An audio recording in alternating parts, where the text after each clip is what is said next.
طالما في إشكالية بتاعت نت نحن بانتظار نصبركم الليلة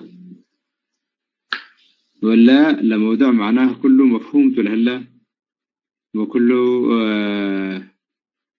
نيته بيد حتى تعرفتني وني الليتني وإلا ممكن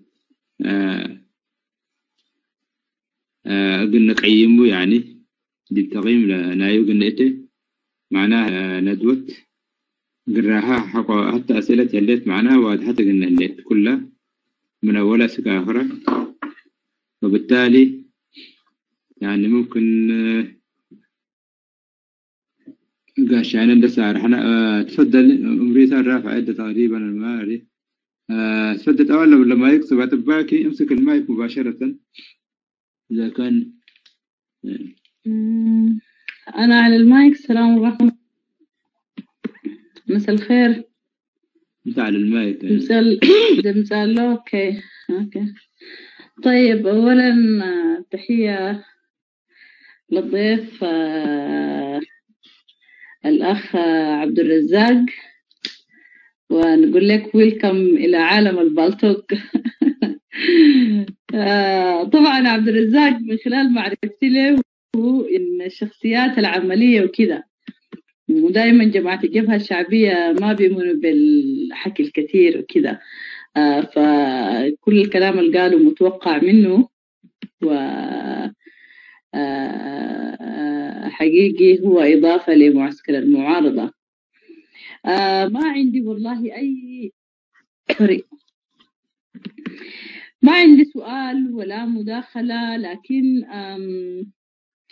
عايزة بس أحرك السكون ده صراحة. يعني ما أعرف الحاصل شنو. الناس دايما مقلة حتى في الأمسيات اللي زي دي. يعني نحن صراحة واقعنا مزري والله.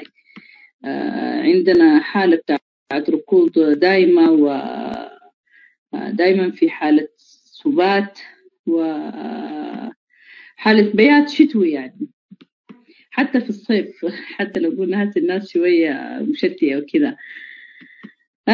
هو واقع الغرفة الآن هو جزء من الواقع الحقيقي اللي نحن بنعيشه وكذا. الله المستعان. يعني مرحبا بك أستاذنا عبد الرزاق. عايزة أقول لعبد الرزاق كده، هو باعتباره واحد من الناس اللي عاصرت الجبهة الشعبية على الأقل، يعني في السنوات في التسعينيات والثمانينات وكده، وعنده خلفية كويسة يعني عن أيديولوجية الجبهة الشعبية وكده. مع إنه أنا بتفق معاه برضو إنه الموجود الآن في إريتريا دي ما الجبهة الشعبية، دي مجموعة خائنة، خانت الجبهة الشعبية وخانت دماء شهداء الشعب الإريتري وشهداء الجبهة الشعبية.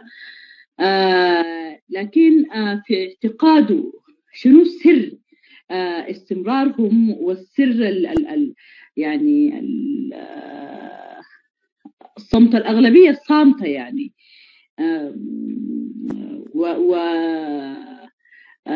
بما إنه نحن مرات نقول المشكلة مشكلة قيادة، ما في قيادة قدرت تستوعب أو تحرك الجمود ده وتستنهض همم الشعب الصامت على الوجع. وأحيانا نقول هو الشعب الإريتري ذاته يعني فيه مشكلة. أنا شخصيا ما بقول الكلام ده، لكن في ناس كثيرة جدا برضو بتأكد على الحتة دي، بتقول إنه يعني الشعب الإريتري بقى شعب يعني ارتضى لنفسه بلدان ودول بديلة وكده، والقضية الإرثية ما عادت تهمه كثير. هو قراءته كعبد الرزاق، قراءته شنو للحاصل، أو شنو تكييفه، ما التكييف القانوني لكن السياسي للوضع الإريتري. يعني لا، ما ممكن يعني 30 سنة نظام متهالك يقدر يستمر كم 20 سنة، هي قربت لل30 سنة يعني. السر شنو في الحتة دي؟ الحاجة الثانية الناس اللي انشقت من الجبهة الشعبية أو من النظام، هل تعتقد إنه قدروا يقوموا بكل يعني اللي هم يقدروا عليه، وشعب الإريتري في الخارج أو المعارضة الإريترية استفادت من تجربتهم الثرة في الجبهة الشعبية؟ ولك المايك. أنا طبعا برتجل الكلام يا عبد الرزاق كالعادة، فما أعرف، شوف لك نقاط كده تقدر ترد عليها من الكلام الكثير ده. لك المايك.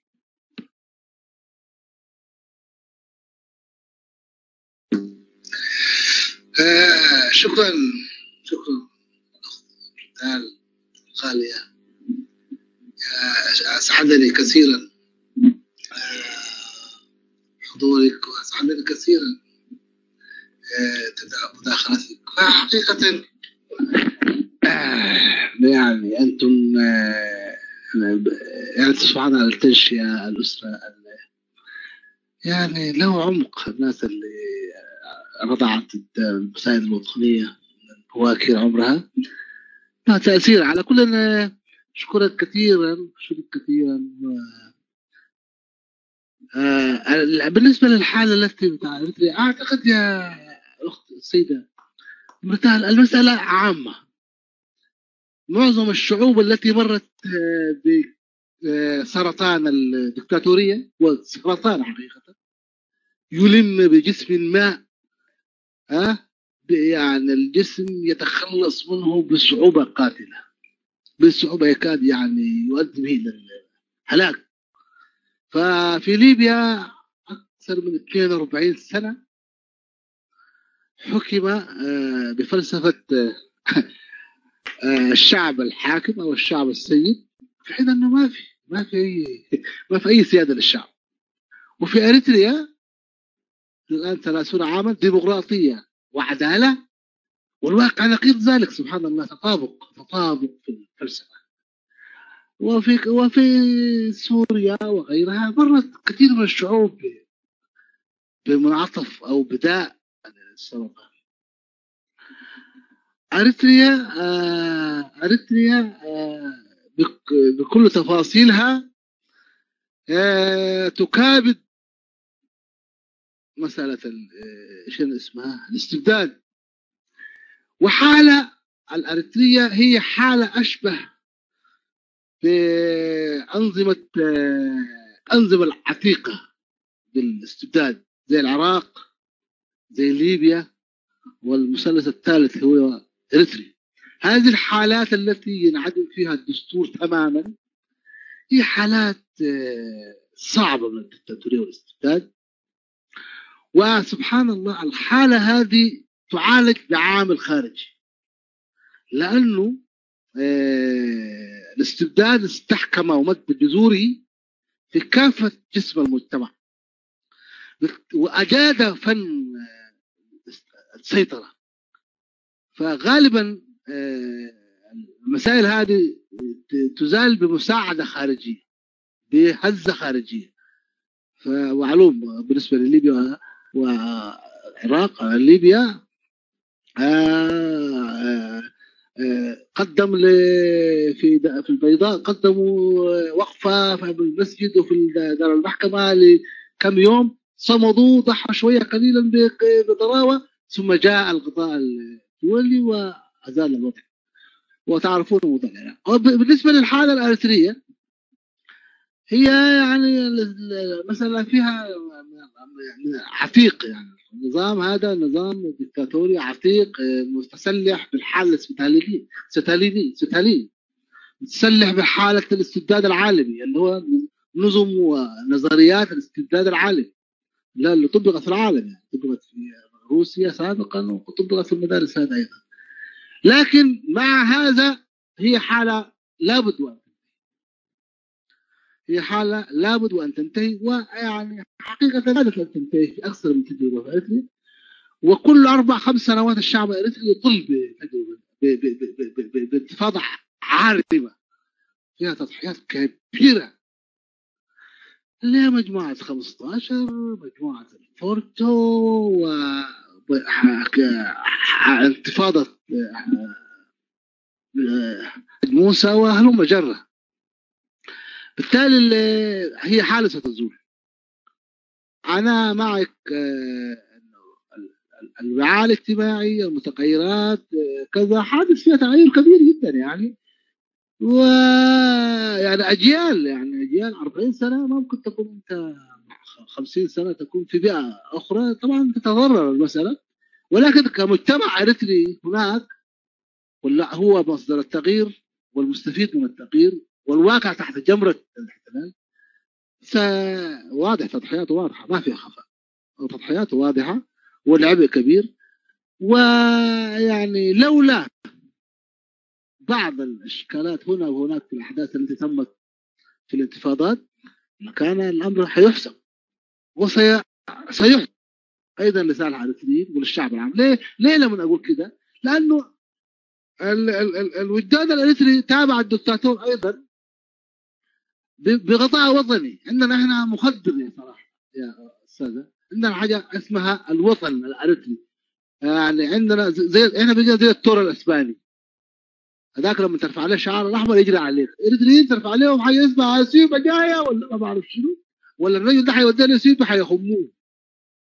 هذا المفترق أيضا يعني بيحرك الإنسان الإريتري، وحتى تحملوه نتيجة أنه كان في اعتداء وكان في مبعث أرض محتلة وكان في حدود ما مرسمة. يعني الناس على وجع أيضا تحملت. لكن عندنا مشكلتنا احنا يعني بالصعوبة يتم تدارك المسائل بصعوبة، لأنه الحجم الانقلاب اللي تم في الإريتري ده فريد منه. يعني مجتمع عن بركة أبيه يناضل للحرية واستقلال وسيادة الشعب، كله يختطف منه هذا المشروع. حاجة صعبة. الشيء صعب الرجل أو النظام الدكتاتوري في الإريتري نظام زي ما قلت لك نظام ستاليني خطير، بمعنى أفقد كل أدوات تحرك الشعب. يعني مجتمع لما تحرم منه أنت الدستور أتعبته جدا، أرهقه جدا. منعت منه شو اسمها المداخل، منعت المداخل، لأنه أي حراك لا يصعب بدون أنه هيكون عندهم طلقة وبداية. الآن قال شعبنا جبان، شعبنا ليس جبان، شعبنا يعني البساط الحقيقي للتجمع حرم منه. يعني كل الذين يتظاهرون الآن في دول فيها أصلا دستور يسمح بالتظاهر، يسمح بالاعتصام، يسمح بالإضراب، يسمح بالنقابات. نقابات فلان يقول لك عندنا نقابة، احنا عندنا منظمات المجتمع المدني في إريتريا، عندنا حق التجمهر، عندنا هنا لما نحلم يسجنونا. بالتالي التحدي الموضوع أمامه الشعب الإريتري تحدي كبير. احنا نحلم لأن نسمح حالة زي اثيوبيا، حالة من ما وصلوا إليه المصريين لما وصلوا إليه السودانيين. يعني حالة على الأقل فيها حسن. شوف الصحفيين السودانيين لما تحدثوا قالوا حق التظاهر مقفول بالدستور، يعني في نقطة يتحدث عنها. احنا لكن حتى وضعنا سيء جدا. وبالتالي هذه الأنظمة العتيقة في الدكتاتورية قاسية، ولكن مهما طال الأمد الإنسان أيضا تحملها لتجد حسابات كثيرة، وتجد أخطاء أيضا في الرؤية بتاع المعارضة يا جماعة. وده يمكن أجاوب عليه في السؤال الثاني. الجماعة التي انشقت من الجبهة الشعبية كيف فعلت كل فاعليتها وكذا. صراحة أنا ذكرت في حديث أيضا وما أدري. يعني إحنا مشكلتنا لازم نصارح بعضنا البعض، لازم يكون في الرؤية. يعني إذا كان أنت تحاربني لأن أنا جيت من الشعبية، أنت شنو؟ أنت معارضة ولا أنت شنو؟ أنا بقدر أفهم. ما دي حقائق لازم نذكرها، يعني أنت مثلا يعني أنت قلت ودع لي بطل، لكن ودع لي لغاية 2003 كان مع النظام. ليش سميته بطل؟ ما هي مسألة التغير تجي تدرج، وأنت بتحسب حسابات كثيرة جدا. إذا كان أنت شقيت ما قاعد نقول توجوني، وأنت أنا أقول لك يا سلام الحمد لله نظريتك ضربت، أنت من أول وقفت طبعا خطة ضد البداية الاستقلال وكده يعني. لكن أنت ما تقول تحاكمني، ما تعمل لي محكمة. تعمل لي محكمة؟ من يحاكم من؟ حاكمني في شنو؟ أنا إنسان أريتري، وناضلت كلها من مساكين جبهة شعبية دول شنو؟ مع ناس كده كانوا من أجل الوطن، طلعوا من قراهم مش الجيش الشعبي ومش جبهة شعبية، ودفعوا حياتهم، نصهم استشهدوا، نصهم دخلوا البلد، وبعدين ما طالبوا بأي حاجة وبطيبتهم خلوا جمل بما حمل وقالوا يا أحد أريتريا من إريتريا وانتهى البرنامج. الآن شافوا الأمور غلط برضه طلعوا من النظام. الناس اللي عندهم ضمير، البطولة ليس أنك ناضلت التحرير، ديك مرحلة وانتهت. البطولة أن تقف وجد أمام دكتاتور وتقول له لا، وتضحي بكل شيء. ناس نقية، ناس نقية وصادقة مع توجهاتها، وقفت تقول لهم انتوا كلكم تشبهوا بعض وتدخل في معركة ثانية تخص بالحسابات. هذا اللي واجهوا به الناس. جماعة انشقت من الشعبية، لكن واجهت معركة ثانية من خلفها طاردها رواية النظام، ومن قدام قابلوها جماعة سالين سيوفهم عندهم معركة من سنة 70 مع اسم الكتلة دي كلها بعد اسمها شعبي. لهم الحق حقيقة من زاوية عاطفية.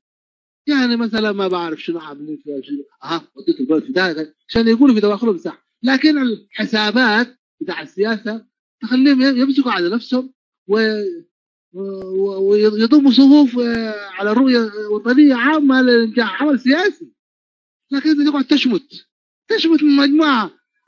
الحمد لله قتلهم الخرفان ديل، ما كانوا عاملين كده، والله لا شماتة، عمل لهم كويس لمجموعة وزراء عفنوا عمرهم للنضال، والآن قالوا لا للاستبداد. تجي تضحك عليهم مع النظام كما يضحك عليهم النظام، تضحك عليهم انت، وتجي تقول لهم يا اخي هذول اغبياء. ما المفروض الفدائي لما يا اخوي يستشهد تقول له انت غريب. هذا منطق غريب، يعني ما عنده علاقه. تبدا منطق بتاع ياس، ما ناس عندها افق ومسجونه لحساباتها القديمه. لكن انت لازم تعمل رؤيه تخدم قضيه، فبالتالي الناس دخلت في معارك ثانيه.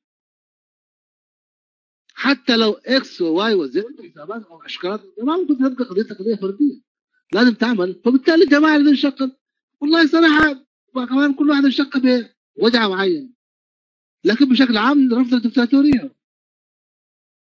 في اللي انشق واللي اعتبر انه تنظيم دوله اقليم معين وثاني عمل له مدارسه، وفي اللي انشق نتيجه انه ياخذ دكتاتوريه يبقى محاربتها بشكل عام، لكن بشكل عام الناس بذلت جهد. وفي اللي قال يا اخي انا تعبت زمان نادلت حتى وصلت تقريبا 60 سنه، ويا اخي انا ذاتي والله اللي حمام بتكررني كده يعني. وبالتالي كل اللي وبالتالي الواقع الارضيه اللي تظهرهم واقع اللي هو شو يسمى يعني امتداد للثقافه القديمه، الخطاب القديم. داير يدخلون معارك تصفيه، وانتم شنو وشنو جايين شنو جايين تسيطروا، ولا جايين يسيطروا ولا هم يسيطروا. ثقافه السيطره ذاته ما عندهم، لانه من زمان هم قضيه عامه. الناس الشق من الواقع الدكتاتوري دائما ناس ما متشبثه بالتفاصيل يعني. وطبيعي ان يكون في تباين بين المدارس، لكن عايز ضروري استيعاب. وبالتالي جماعه الشقه بقدر الاخر ساهم كذا وفي كذا وفي اللي كذا وفي بعدين هي ما انشقت لانها ايش؟ لانها معجبه بالطرح الموجود الخارجي، ولا انشقت لانه تلعن تجربتها. لا، هي بداية كانت تناضل، والان حصل انقلاب عن تجربتها، وبالتالي عاوز تغير هذا الانقلاب، وعندها ملاحظاتها في تجربتها وكذا وكذا. لكن تعال اشتم لي تجربتك وتعال تقول احنا كنا مجموعه شذوذ افاق. هذا ما يجي. كل واحد نحترم بعض ونقدر بعض ونحترم بعض. انت ناضلت في جبهه التحرير وكذا، احترم تجربتك ومناضل واخوي ورضاي وكل شيء، وانت كمان احترم تجربتي يعني. وبعدين كمان المجتمع اللي يبقى مراعاه حساسيته يعني هذا الانقسامات وكذا هي صح فيها بعد ايديولوجي، لكن فيها بعد اجتماعي ايضا. يعني انت خطابك كله يبقى يا جماعه محمد نور انتوا ناس ركع، ما يجيش يعني. لازم يكون في افق اكبر من كده يعني. رمضان محمد نور عمل ايش غير ناضل يا جماعه؟ ايش ما فرض تفاصيل، يمكن تفاصيل الفرد لها معاني كثيره. تفاصيل الفرد واقع معين او لها دلالات كثيره يعني.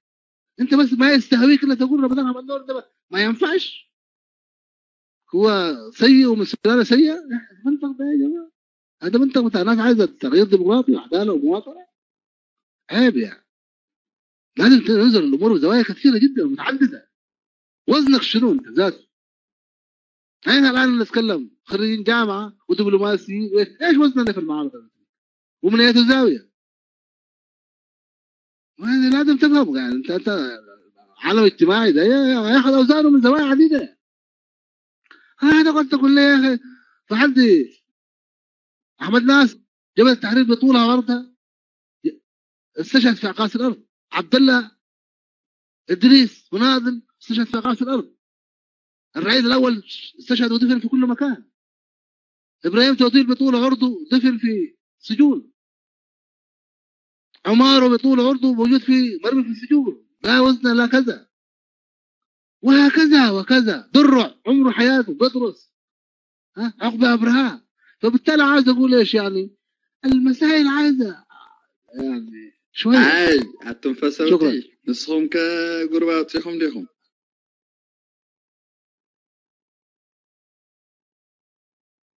ما بهذا الناس يتحسر دي باللم لقراسناتهم لوك ايوه ما يسكبوا شغال.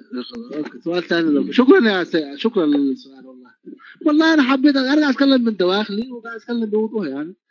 و يعني الشغل عايز شغل قوي. اوكي شكرا. طيب شكرا استاذنا.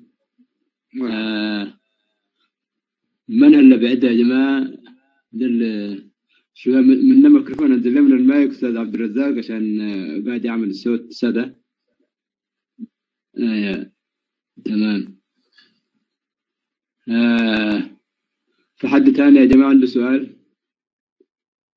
عنده سؤال او كمان يعني مداخله؟ طيب قول امير خذ المايك توالي.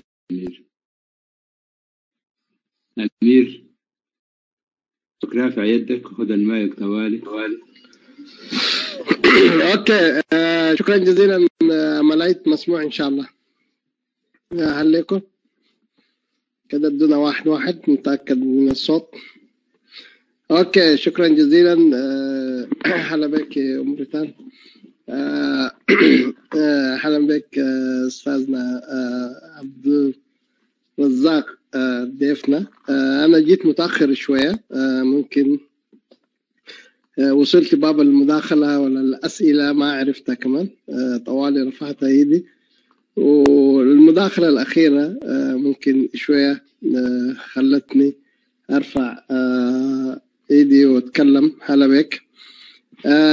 بالمناسبة أنا داير يعني تعليق بسيط يعني على الكلام اللي كان يتقال بخصوص المناضلين الجبهة الشعبية وانتمائهم للجبهة الشعبية ومحاسبتهم في بعد ترك النظام. يعني هذه شوية تخليني نتوقف فيها شوية، لأنه إذا رجعنا حتى اللي خرجت مجموعة 15 كانت تسمى مجموعة 15 ثم بعدها السفراء الوزراء اللي خرجوا من إريتريا في بداياتها، يعني حتى في بداية 2002 2003 و2004 إذا لاحظنا كونوا مجموعة يعني خلفياتها هي الجبهة الشعبية.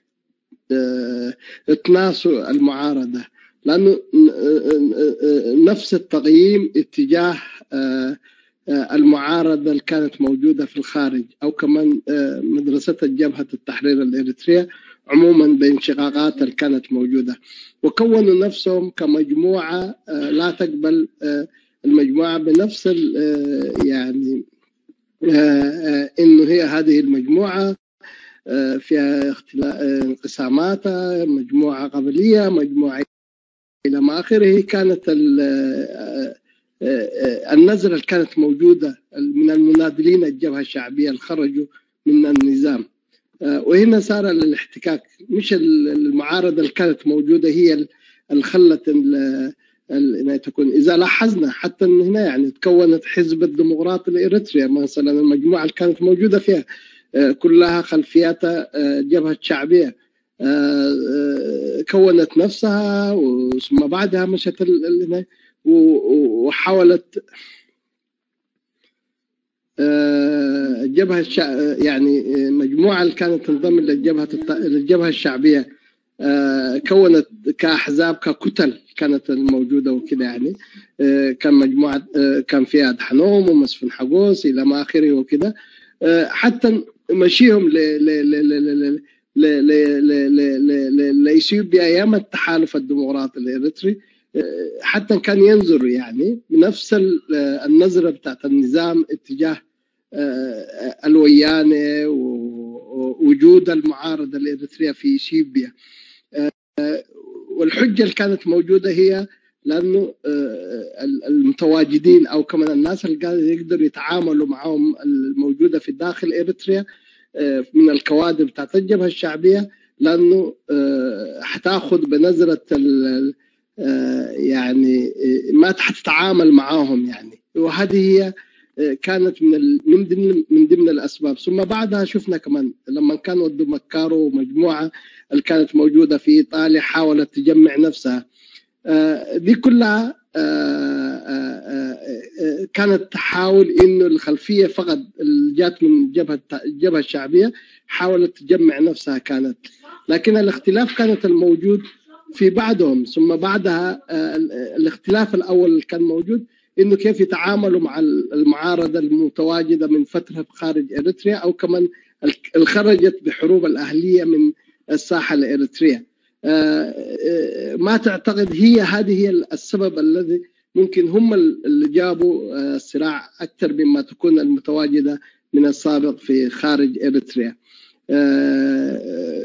كيف تنظر لهذه المواقف اللي خرجت من نظام تجاه التنظيمات السياسية اللي كانت متواجدة في الخارج؟ وأحلى ما يكلك إذا عندك أي تعليق في دي. أنا في شكل السؤال قاعد أجيبه، يا ريت تكون وصلت السؤال يعني. مايك فري. شكرا أستاذ أخي الفاضل. هو حقيقة مشروع طويل بشكل عام. أولا طبيعي أن يكون في تباين ما بين مدرستين، يعني زمن طويل في أماكن متباينة، يعني مثلا من سنة 80 في فجوة يعني مع زمن. يعني هنا في ما أعرف شنو ناس عايشة في تفاصيل معركة نادو وما بعرف إيش، وتفاصيل تجربة تنظيمية وما بعرف شنو، وطبيعة المدرسة هذه وطبيعة عملها ده قوم، وقوم آخر أيضا له مدرسته، يعني فيه إيش، فيه حريات وفيه حديث وكتاب منفتح وفيه لهم قضايا مختلفة، مدارس مختلفة وردت هذه الأشياء. فبالتالي طبيعي أن يكون في تباين في الأشياء بكل شيء، لكن هذا ينبغي كان أن يكون محكوم برؤية أنه نلتقي ونحل تباعد النظرة للأشياء بالتدرج. لكن الناس تلك المرحلة أيضا في مرحلة إيش كان في تصورات ثانية أيضا تحكم أطراف الموجودة برا، اللي هي من ضمنها إنه الوضع ربيع عربي وما بعرف شنو كده وإيش، وبالتالي الوضع مهيأ ونكون إداراتنا ونكون مجلس كده والأمور حتمشي كده وحنا كده. يعني المسألة كانت إعداد لحكومة في الخارج، وبالتالي كان الصراع على أشده بأنه يتم التمسك بهذه السلطة. وكان أيضا من الجوانب الثانية اللي هي الناس القادمين دي الغواصات، يعني تضخيم هذه المسألة وما أعرف شنو، وكمان أيضا مطالبتهم بأنه يعتذروا وما أعرف الشعب في عبارات هذه وما أعرف هم يقولوا نعتذر عشان ولا هذا كان جبنا الحرية نعتذر على منو ولا نجيب منو، يعني كل واحد عنده طريقته في هكذا يعني، ونعتذر لمن وفي أي منبر ولمن، وهلما جرى في أسئلة كثيرة جدا. لكن أيضا اللي هو الناس دي كانت في مخاض بتاع إريتريا، وإيش مشاعر وقادة الجيوش وقادة وزراء وخاضوا حروب ضخمة وأسقطوا الإمبراطورية شو اسمها جيش السيبك. بالتالي أيضا عندهم غرور بتاع تنظيم هذا وكذا، يعني أن هم كذا، وده إشكالية أيضا، يعني إشكالية أيضا. و وكمان يعني طبيعي أيضا طبيعي لما يواجهوا بهذا كذا الناس، يعني عايز تقول لهم قولوا ما كنتم تفعلونه وكفى. يعني انت بس عليكم زي ما تقول محكمة، يعني تيجي تقولوا تفرغوا اللي عندكم فبالتالي من كلا الجانبين في كذا وكذا. ولكن بدرجة أساسية يعني الاستيعاب الأكبر كان ينبغي أن يكون من الجهة الأكثر الأقلبية في المعارضة، يعني تكون مهيئة، لكن وضع صراحة ما مهيئ، مش نهيئ حتى الآن ما مهيئ. فبالتالي تظل القضايا معقدة. ويعني في البعض لا ينكر عليك انه يعني بيعتبر الاخرون لا شيء، هذا مشكله موجوده، وهذا نفسيات برضه موجوده ولا الان. وبعدين كمان يعني للاسف حتى في من انت يعني في الواقع اللي فيه اشكالات، وايضا هذا كله سبب في تأزم. وفي النهايه الاقرب لبعضهم يحاولوا يكونوا نوع من شو اسمه من الشيء اللي يقدر يتحركوا في داخله كذا. ده امر طبيعي ممكن يتم استيعابه، ولكن في كلهم كان في اشكالات. على كلنا المساحه بتاع قوى المعارضه التي انتظرت هذا الواقع تدخل برا ما وجدت ارضيه لاستيعابه. ده يعني المسؤوليه اكبر تقع على هذا، لانه المفروض يمهد ارضيه للافراد المطاردين واللي واجهوا صعوبات على مستواهم الشخصي. وقضية الخروج من النظام بهذه الكيفية صعبة، يعني فيها معاناة وفيها مشكلات كبيرة جدا. وبالتالي المسائل بكل الطرفين فيها بعد هذا وذاك، وثمر حديث كثير عن هذا. والمهم أنا دائما أقول كل هذا يحل إذا كانت رؤية شاملة، يعني خذ واعطي، يعني لا أنت تحمل هذاك كل شيء ولا هو كمان يحملك كل شيء. يعني هم الناس دي كمان المعارض القديمة عانت تشرد، عانت كذا، وبالتالي تحملك المآلات الأخيرة هذه بعد المآلات دي ترافضها. يعني عشان كده نقول الربط بين الأشياء صعب، يعني تربط كله أنت تربطه مع بعض في سلسلة واحدة دون مراعاة المتغيرات يبقى مشكلة. يعني حملنا حاجات أنا عمري كله أنا بدي للشعب اللي دي تضحيات وجروح وتضحيات ودماء وتبرعات ووخصي تقول لي يا أخي أنت كذا وكذا. لا، هذا انقلاب علي أنا قبل أن يكون انقلاب عليك. هذا الجهد اللي سرق مني أنا قبل أن يكون سرق. فبالتالي علينا أن ننظر الأمور بشكل منفتح. يعني صراحة الواقع قاسي جدا، واقع تراكم عليه زمن طويل جدا، وبعدين بقى أصبح زي السعر، يعني ما بقى سياسي. وهذا جاء شكرا على السؤال، وهذا دخلت في الأمر. لكن ما في اتجاه لجال، يعني هذه الأشياء اليوم أفضل من الأمس، اليوم أفضل من الأمس. شكرا. بريطانيا طيب ايوه، لا املايت انت ما اخذت فرصه اذا عايز تعمل مداخله بجي بعدك. انا دي المره الثانيه. السؤال هو طبعا معلومات كده حتكون، ولكن حتنتهي بسؤال. طبعا انا عشان الصوت قاعد يرجع لي عبد الرزاق انزل لي من المايك وبعدين ايش اسمه لان الميكروفون بتاعته انه انت اللي موجوده دايبك نزلت ما عندي فكر ريكي فكرت بالعافيه. طيب سؤالي هو طبعا حابب يعني مدخل بسيط كده. طبعا استاذ عبد الرزاق انا كشخص كملايت يحترم مقاتلين الجبهه الشعبيه ولا اي مقاتل اريتري قاتل في الميدان ومنه، وخاصه المقاتلين اللي عاشرناهم مقاتلين الجبهه الشعبيه وقيادات العسكريه، الناس اللي أدوا أرواحهم في الدفاعات الأمامية واستشهدوا هم يدوا واجبهم، والذخائر اللي ضربتهم كمان حتى في جباههم يعني القائد العسكري في الميدان الجبهة الشعبية أكثر حاجة إنه تلقاه وقت يكون استشهد مباشرة في الدفاعات الأمامية يكون. لكن بالمقابل، ولكن دي طبعا ناس كثيرة أنا ما بحبها، أنا ذات في حد ذاتي ما بحبها، لكن وقت ما تجي يعني كلام يعني يجي عكس الكلام اللي كان واحد يذكر فيه. مقاتلين الجبهة الشعبية وقت دخلوا أسمرة أو كان إريتريا عامة وبقياداتهم جو كأنهم دخلوا سالين سكاكينهم بالشعب. يعني أي قائد في الجبهة الشعبية، في مقاتلين الجبهة الشعبية تشوفوا إنه أول حاجة تشوف يستحقر الشعب للمواطن العادي ده. فهم عندهم حاجة كان في دماغهم أو كمان في من الميدان أخذوها ودخلوا بها المدن على أساس إنه المواطن ده ما يعرف شيء، يعني إحنا هو اللي نعرف مصلحته، مصلحة المواطن، وبالتالي المواطن يسمع بس ونحن يعني ننفذ أي حاجة اللي هو عايزه. مثلا كان في وجهة نظر المقاتلين الجبهة الشعبية خاصة القيادات السياسية، خاصة بالأخص القيادات السياسية بما فيها في الإدارات أو كمان في الأجهزة الثانية في الاستخبارات اللي هي في 72 وغيره، وكثير من الأجهزة اللي كانت لصيقة بالشعب، يعتبر أن الشعب الإريتري ما يعرف مصلحته غير الجبهة الشعبية ما فيش حد يعرفها له. وبالتالي يعني حتى إذا اعتقل أي مواطن يعني يفك أسره، أيام 72 كانت تعتقل وتفك الأسر، فينصحوه عشان إنه ما يتحرك ضد مصلحته.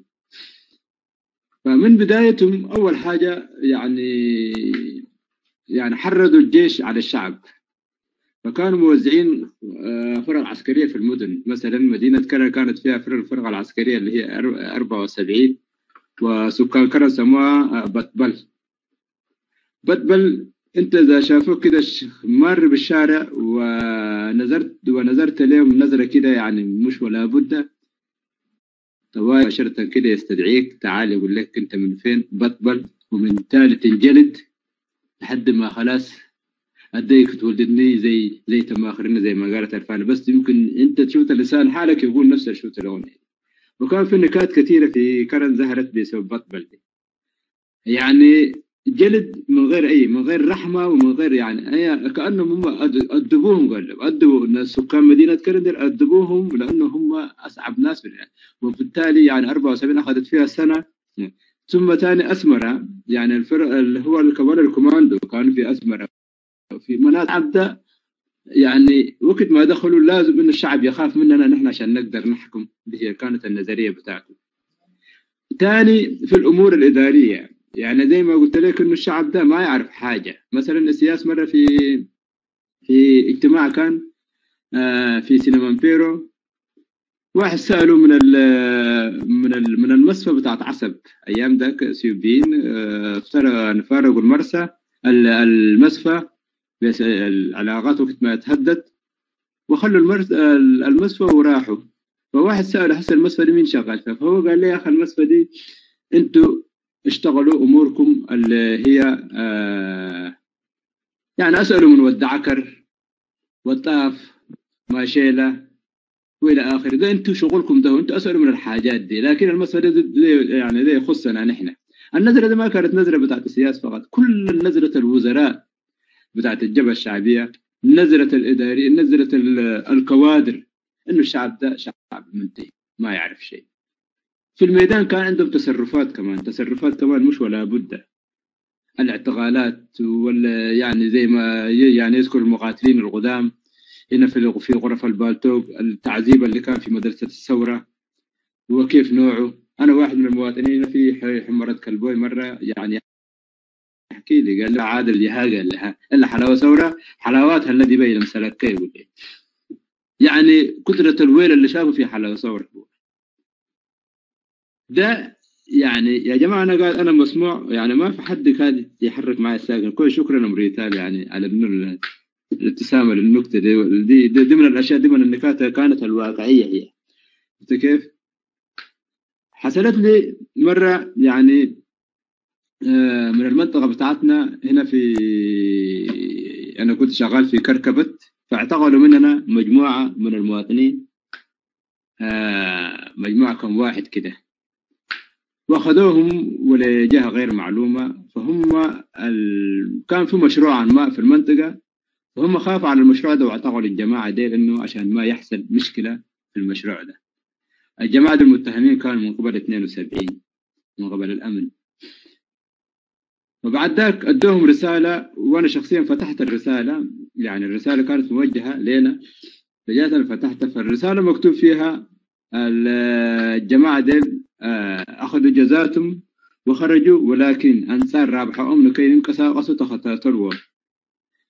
يعني المواطن ده، يعني المصلحة بتاعت المواطن ده غير الجبهة الشعبية ما فيش حد يعرفها. الجبهة الشعبية تصرفاته كله كان أستاذ عبد الرازق يعني في الميدان ظهر للشعب إنه الناس تصرفاتهم كانت تصرفات بتاعت قطاع طرق، تصرفات لو ما تصرفات ما كانت كده هم ما كانوا حيعاملوا المواطنين بالشكل ده. في يعني يمكن في حاجات كثيرة توضح إنه مثلا آخر اجتماع كان عملوا سياسة فرقي ومعاه محي الدين شنقب لبعض المثقفين في أسمرة، وأنا يحكي لي يعني صديق كان مشارك معاهم في الاجتماع، وفي اليوم الثاني قعدنا مع بعض في كافتيريا، وصديق شهيد استشهد الله يرحمه ويغفر له، وقال لي يا عادل قعدنا هو محي الدين شنقب وكما جلسوا أمامنا الشباب كلهم، كل واحد كان ماسك دفتره وعايز يسأل الأسئلة مباشرة. في واحد سأل سؤال فجاوب عليه باختصار كده، بعد ذلك قال له توم سباجين لنا يباجين لهم قبروه، توم سباجين لنا يباجين لهم قبر، معناها ما تسأل أسئلة ما هم يعني ما تخصكم، انتم خلوا بالكم من شهاداتكم فقط ولا تسأل أسئلة. بعد ذلك كل الجماعة اللي كانوا في المعانا في الاجتماع قال لي كلهم أي واحد طبق دفتره ودخله في جيبه إنه ما حيسأل أسئلة، وهال حتى لو ما فيش حد سأل خلاص ودينا لنا محي الدين شنقب. قال قفل الاجتماع ومسكوا بعد بأياديهم وطلعوا بالباب. أنا كلامي آخر كلامي حيخلص بسؤال: هل فشل إريتريا، فشل دولة إريتريا في البناء والتعمير في القانون في كل أشكاليات في الحرية، هل ده فشل نعتبره هو فشل الجبهة الشعبية ولا فشل النظام اللي انقلب على الجبهة الشعبية؟ كنا نحن قاعد نقول النظام انقلب على الجبهة الشعبية. ثاني يعني هل إذا كان فشل الجبهة الشعبية، هل نحن نستطيع أن نقول أو كمان نأيد من يقول إنه بعد في معلومات كثيرة يعني نقدر ننصح يعني الناس اللي قاعد يقول اليوم الجبهة الشعبية هم شفاته، هل الناس دي مخطئين؟ هم إذا كانوا مخطئين يعني في أنا عايز أي حاجة كده بتدل إنه الجبهة الشعبية كانت تخدم القيادة السياسية للجبهة الشعبية، كانت تخدم من أجل الوطن والمواطنين. فممكن الجزء الأخير ده طبعا ما يكون سؤال، ولكن أنا على حسب معلوماتي يعني الناس دي وصلت مرحلة إنه الجبهة الشعبية حتى مش تجرم الجبهة الشعبية فقط، صارت تجرم الثورة الإريترية كامل من 61 إلى يومنا الليلة.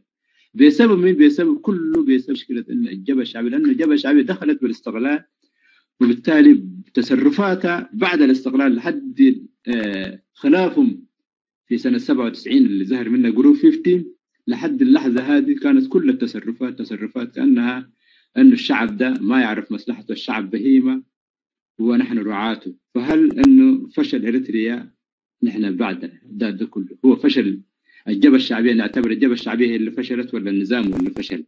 أنا حأكتفي بهذا القدر، بعد ذاك بعد فرصة أمريتال حيكون عندي سؤال ثاني. تفضل أستاذ عبد الرازق.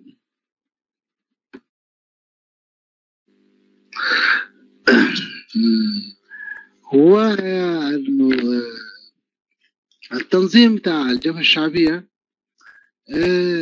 محكوم بتجارب تنظيمات سياسية ظهرت في العالم. المرحلة بتاع بدايات الثورة الإريترية ومنتصف الستينات وكذا كانت في أيديولوجيات ورؤى حركات تحررية كثيرة وتجارب موجودة في المحيط الكلي العالمي. والثورة الأريترية باعتبارها حركة تحرر وطني أخذت من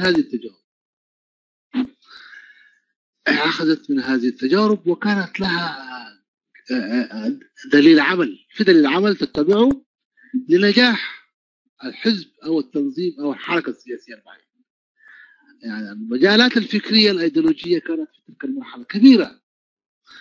ففي داخل جبهة التحرير الأريترية كان في تنظيم فكري محدد يقود العمل وله أدبيات ومنظومة فكرية كاملة يستقيها من التجربة العالمية. وكذلك الجبهة الشعبي مع أنه كله تجربة كلاهما يسار، ولكن في هذا اليسار له خصوصية. الآن هذا الحديث اللي بتكلم فيه أنا، هذه المفردات بتاع اليسار واليسار كذا ما فيش فيها أجيال اليوم.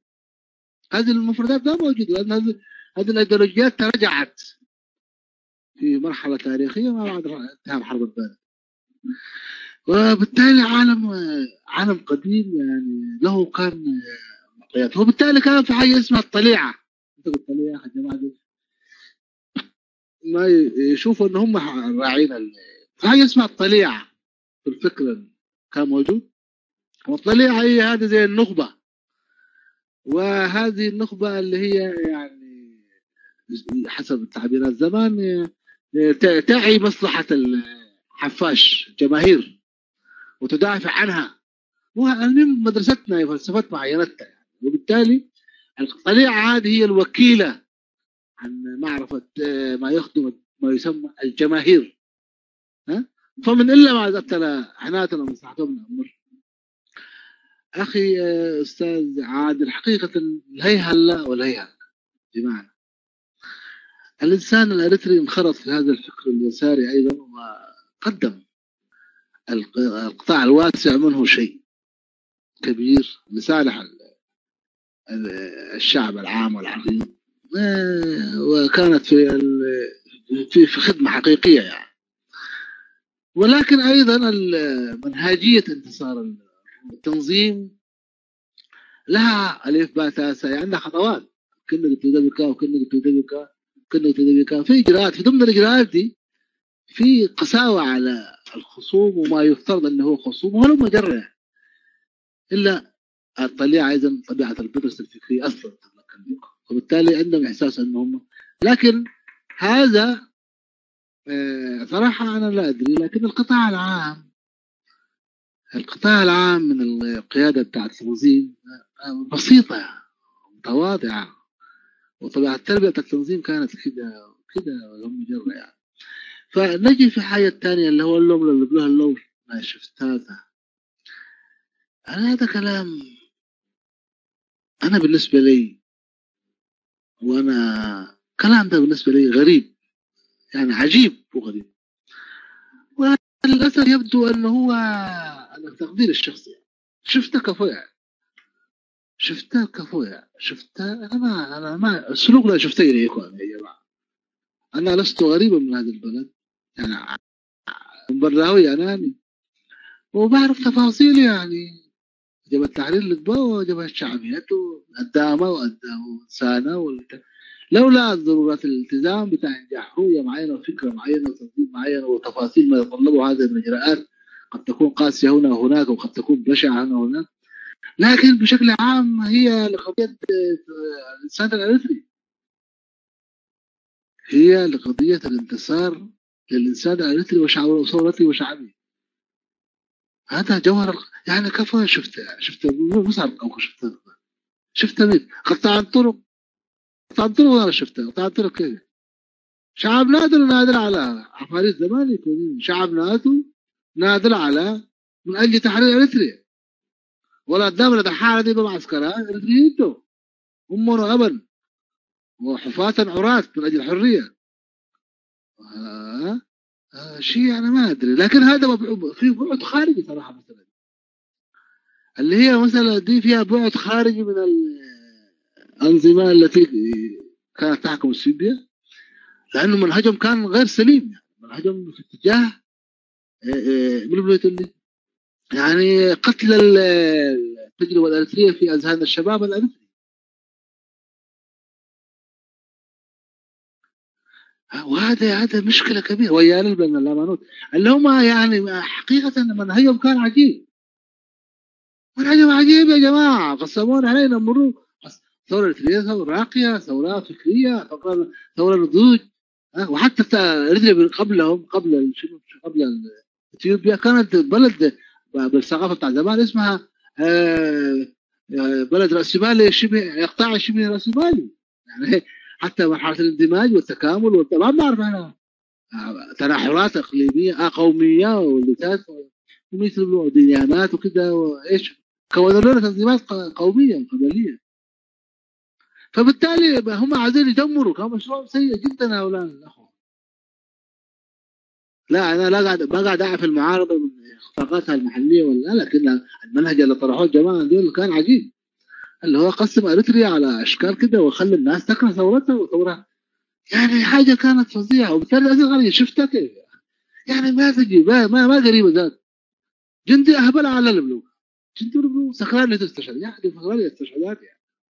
مين سكران استشهاد البلوك؟ شعبنا شعب استشهد من اجل حريه. هذا والله يغلطون في حقوقهم وفعلا ده دكتاتور جاب بلاوي. وبالتالي السلوك البشع هذا في المعسكرات، في ادخال الناس حروب وفقها، وفي ناس اسكت واكتب انفاسها، كرهت الناس في الشغله في كل اولاد لبسها كله. وبعدين ما هم بيتكلموا في تفاصيل ونظريات واستراتيجيات خارجيه. وبعدين في ناس عندها اشكاليه ذاته ما اخذت دي في الناس. يعني ابو هو الدكتور سراويت على مشكله الحامله داسين في داخله يطلع عليك بموضوع خلفياته من اقليم ثاني وكان داسيه في داخله لقى مناسبه ينفجر. ابوه كمان دوساي على وكان مقتول من الشعبيه ولا من جبهه، بعدين كان داسيها وكده.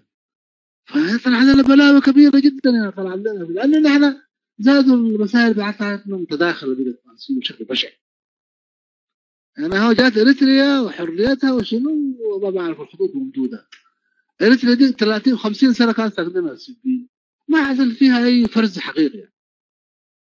وبالتالي هذول عندهم دواخلهم بلاوي كثيره يعني. الناس دي داخل النفوس في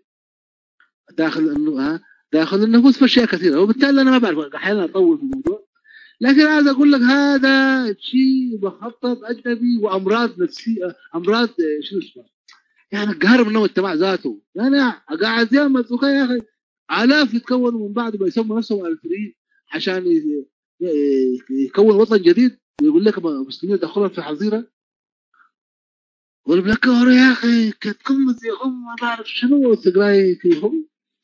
ما حلو. انا بصراحه احنا ثقافتنا انا كشخص وحواليا وبيعتي ما بنكره الشعوب لذاتها. وحتى في اسفل لما بعض الجماعه كانوا يقولوا عقامه، ما تقول عقامه. الانسان ما يسبع ببطاقته ولا كذا. الانسان يسبع تفكيره اللي هو استعماري بس استعماري كذا يعني. لكن ما تكره على بطاقته. لكن هذه النفسيات موجوده يعني. انا اتذكر حتى في عرسي الزواج بتاعي في اسمره كان يغني انا ما اعرف زواج تقراي هو يعني. كان اريتريا. اليوم شفته مع المعارض بتاع تقراي قبل فتره يغني يعني. فيعني في كم كبير جدا. وهذا الكم ده غبن لانه الشارع الاريتري كمان من العقليه الاقطاعيه القديمه، من جهه يشتم ومن جهه حوي يعني متناقضه. وبالتالي ده يختزن حقد. وهلم جرب مسيرة طويلة هي والبعض كمان واجه الظلم وبعض هذا واجه. وبالتالي شفاته كيف يا أخي؟ شعب مسكين يا أخي يطارد الشفتة التي جاءته ويحاربها حبة حبة ويحاربها بدون دعم. والمناضل الاريتري ما كان مناضل يدعم بارتزاق يعني. مناضل ياكل من شعب وبعدين ياكل شوية قلوب. مناضل لحفيان تقول لي شفته كلام ما لايق يعني ما لايق. شكرا. فبالتالي هذا اوهام بتاع اطراف ثانيه. شكرا. كلام اشكالات مرحله، ظواهر مرحله حتزول. شكرا اخونا عبد الرزاق. حبان كان شويه زعلتك حكايه الشفته دي. طيب الدور اللي انا كفو نديك فرصه. مستعجل؟ كفو لو مستعجل اديك. أنا والله قاعد أصحى وأنا أقوم. الواحد متعود على السهر الشديد ده. المهم والله يا أخي بالنسبة للحتة بتاعت مناضلين الجبهة الشعبية إنه هم عملوا يعني كيان لوحدهم كان بينظروا نظرة مختلفة للمعارضة اللي لقوها. طول طبيعي جدا زي ما قال الأخ عبد الرزاق، ده المدرستين مختلفات وكده. والحكاية دي على فكرة راح تستمر يعني. الحل الوحيد هو إنه تتجاوز كل القيادات التقليدية دي، سواء كان قيادات الجبهة الشعبية أو قيادات جاية من مدرسة جبهة التحرير وكده. أولا لأنه نازل صعب جدا الخلافات التاريخية يتجاوزوها، دي واحدة. الحاجة الثانية يا أخي نحن قاعدين نتكلم عن دولة إريتريا وعن دولة حديثة وعن يعني المفترض إنه نفتش لعقليات سياسية ولرجال دولة ما ثوار. يعني ناس زي أنا يتخيل لي يعني نحن ما ممكن نتمسك بناس عقليتها عقلية ثورية. وفي الواقع والممارسة السياسية هم فشلوا أصلا في إدارة الدولة.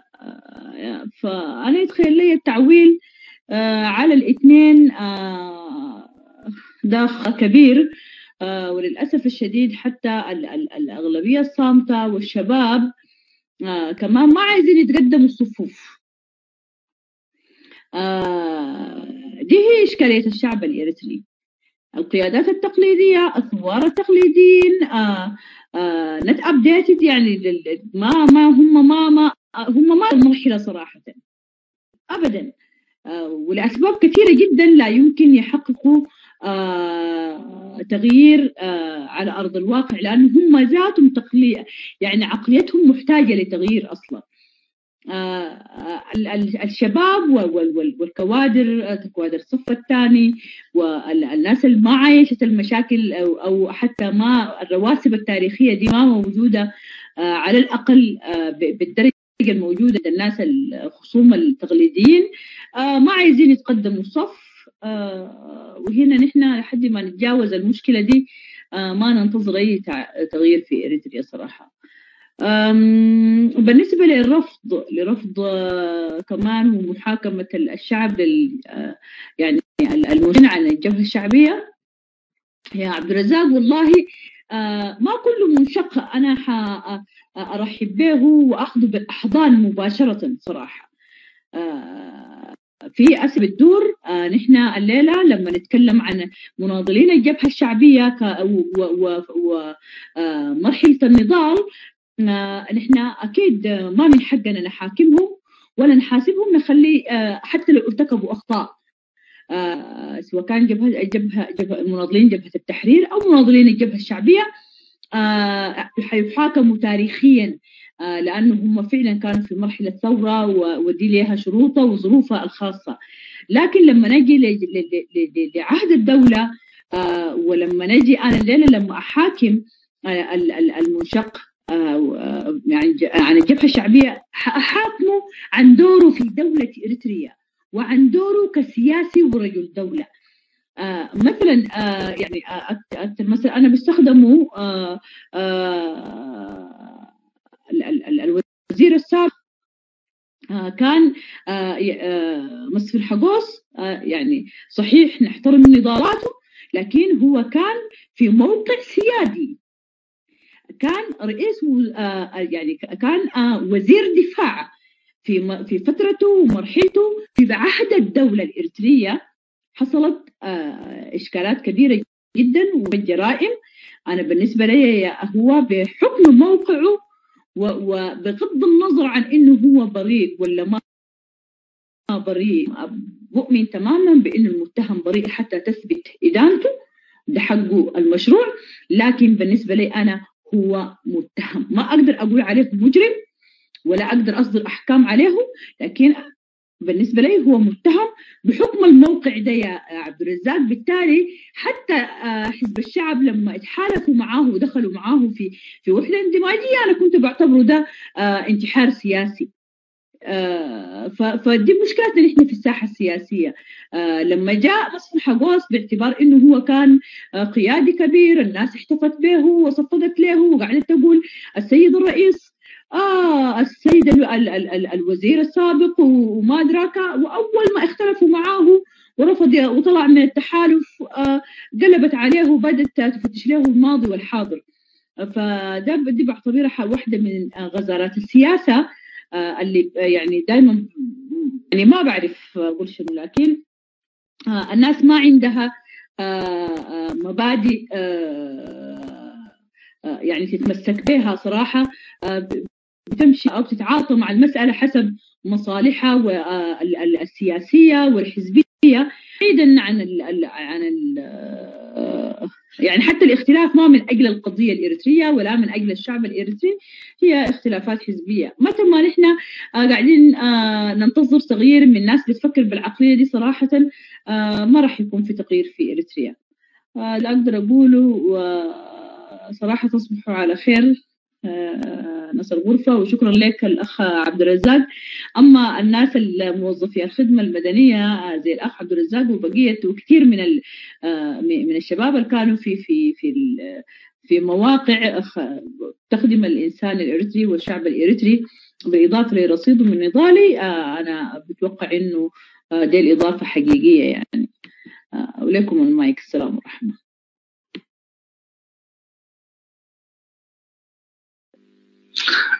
نعم السيدة روتال، أنا معك في أنه الاختراق ينبغي أن يحدث من الشباب. الاختراق الحقيقي في الساك بقضايا التغيير ينبغي أن يتم من خلال الشباب، ولا بأس أنه ماذا أنه يعني الكل خال له مساحة عامة، لكن الشباب ينبغي أن يأخذ مبادرة. وكمان يعني أنا طبعا طرحت المسألة ده اللي هو أنه في كل حي في كل مدينة في كل بلد أنا أقول التجمع الجالية بتاع العدالة والديمقراطية ينبغي أن تقام، وهذا المدخل يعني هذا المدخل لأنه لا حيجري ولا حيجتمع ولا حيناقش ولا حيجيب التقاط وكذا ولا حيجي شباب هم يعني.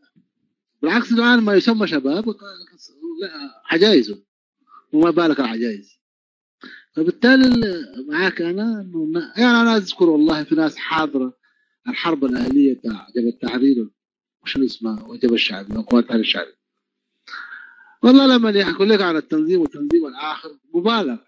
الناس الآن بتحكي من هنا تقول دعم كذا وكذا، لكن هم يعني يقولوا لك فيهم مش عادية، لكن حضروا التفاصيل وهم القادة هنا وهناك.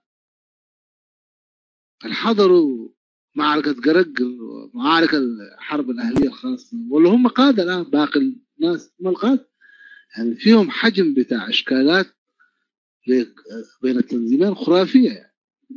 فيعني الناس كمان فعلا من واقع لواقع تختلف عن الأقول. فبالتالي اللي زي ما قالت السيدة بتالة الناس فعلا فيها جراحات عميقة والتجربة الطويلة مشكلة يعني، والواحد كمان كل العاطفة في مكانه وبالتالي كله متشبث. وبالتالي الشباب لازم يختلق بدون ما يعيش تفاصيل مع اجتماع دوبحة ولا بدون ما يعيش تفاصيل معركة قرقر. كلما رترين أولاد عمام وأولاد خلان والخلاف يحدث في كل بيت وشوية نظرة هنا وهناك وحصل إشكالات يعني. ما معقول يعني نعيش الإشكالات يعني تبقى مش احنا طبعا الإشكالات دي يكون مشكلة. انتوا البقية ما ممكن تعيشوا هذا الاضطرار العجيب ما مش جيد يعني. وبعدين حتى المجتمع الآن صراحة متباين يعني، في ناس قاعدة تتجاوز لكن في ناس ما عايزة تتجاوز، وده قاعد يعمل فوارق أيضا يعني. في قطاعات من المجتمع الإريتري قطاعات قومية معينة قاعدة تتجاوز قاعدة تعيش تفاصيل وما عاملة حسابات التفاصيل اللي عايز تعيش واقع الماضي عايز تسكن في المقابل دي خبر، فده موجود كمان.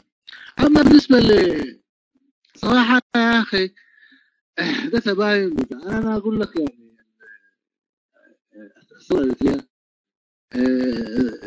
قبلت الكوماندو مع انه ما في وجه مقارنه، اللي كانوا كوماندوز في داخل القوات التي احرقت القرى وتم استقطابها. امارة تخلي مستشار الرئيس عمره كله كان قاعد في وزاره الخارجيه اللي شنو اسمها لما احنا لما نجي حسب المؤتمرات بتاع القمه الافريقيه وكذا امارة دكتور بيكون معاه على طول. انا اقول لك امشي يتونس مع الوفد العسكري واحنا قاعدين في زاويه ثانيه، وبالتالي يعني في اخر ايام جاء قبلت الكوماندو عمره كله. فبالتالي في احيانا يعني بالنسبه اللي كانوا كوماندوز في داخل المحاكمه تصبح في مكان التي احرقت القرى يعني. ومش فاهم من جهه قانونيه يعني